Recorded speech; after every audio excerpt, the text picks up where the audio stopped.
I am a Filipino American, that's why Dr. Jackie, and you could probably figure out that I'm a doctor. So that means that I did the 4 years of med school, 3 years of residency because I fast tracked into then child fellowship. And so I wanted to create this channel so that we could get to know each other a little bit. I could share some of my experiences through that whole journey and that whole process and meet a lot of you that are still at various stages of that process. I think that would be really cool to meet you. I'm super curious where you all landed.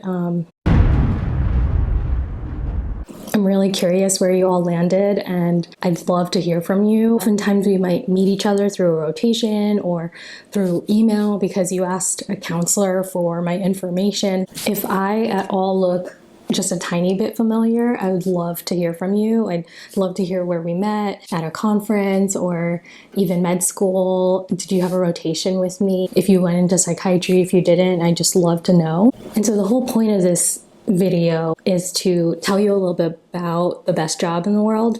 Just kidding. If you're interested at all in pursuing psychiatry or even curious about child psychiatry or just want to learn more about it, that's the whole point of this YouTube channel, to kind of share what my life is like, which is a very small sliver of what we all do in the entire field of child psychiatry and psychiatry in general. So if that would be interesting to you, like and subscribe. And, I'll be putting out a lot more videos about the process of even making that decision, that time where you're trying to figure out, like, is this something that I even want to do or pursue? Is it the right decision? So hearing a little bit about it from me and a few of my friends, you can see how we came to the idea and whether we're happy or not.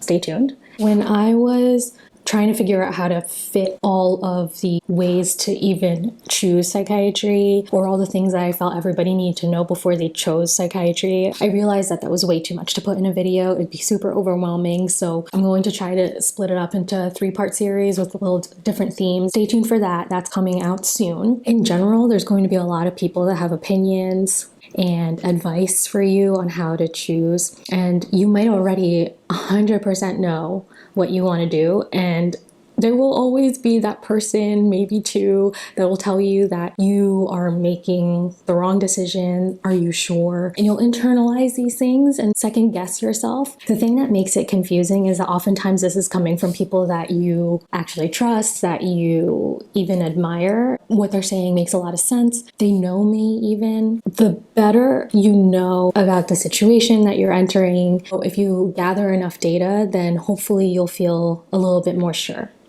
And nothing is 100%, but there's so many options out there that when you're trying to make a decision, being open-minded is a good thing. But if you've already made up your mind, then it could be a little less painful if you realize that you're not the only person, especially because there's so few of us that go into psychiatry. I remember when I was in med school, it was, I think, less than 2 handfuls of my class, and that was considered a lot. So who do you go to for advice that has been there versus your classmates who obviously are still in the same predicament as you in terms of making a decision and honestly not really knowing what the real world is like necessarily? When you go through your rotations in med school, for those who have gone through it, the ones that are still waiting for that, you start off with psychiatry lectures and they might not be your favorite. And then you go into the rotation, and honestly, the experience clinically that everybody in the nation really experiences is just so vastly different from one rotation location to the next.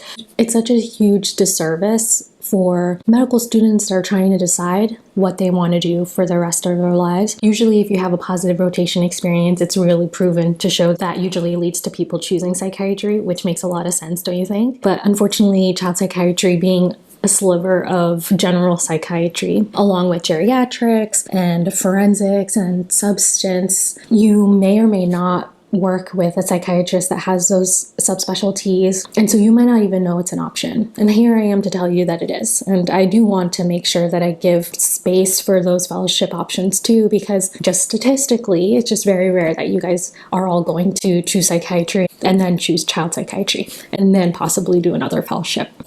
For me, I am just really lucky that I had an amazing 3rd year rotation, and that led me me to want to do psychiatry. I was not thinking that I was going to go into psychiatry. I did not go into med school thinking I did not go into med school knowing what psychiatry was. And I also didn't go into clinical rotations expecting to like psychiatry either. I had a close friend who's still really close, still have, was a year above me in med school and told me that I was going to love psychiatry. I was even more stubborn enough to think that I wasn't going to like it. And then fortunately, I stayed open-minded and then continued to have months of internal conflict where I had to convince myself that psychiatry indeed was what I wanted to do. And that was not easy. You know, fast forward now, I cannot imagine not staying open-minded and not listening to my heart because I could not be happier. And when you're going through training, until you really are in residency and fellowship, you don't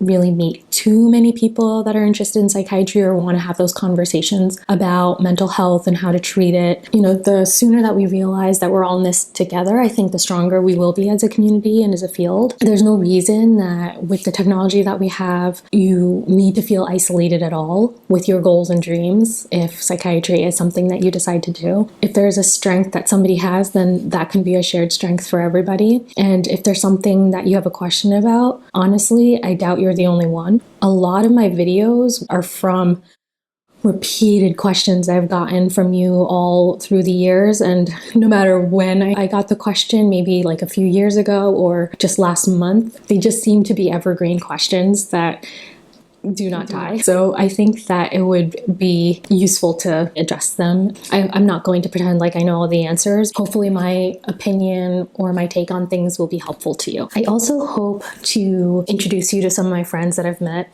They're super inspiring. They constantly stretch my brain to think about things in a different way and to think about how I approach life and treating people. I'd love to introduce you. Hopefully they inspire you the way that they inspire me. With all that said, I hope that you could realize that it's definitely not impossible for you, and if we could do it, you can too.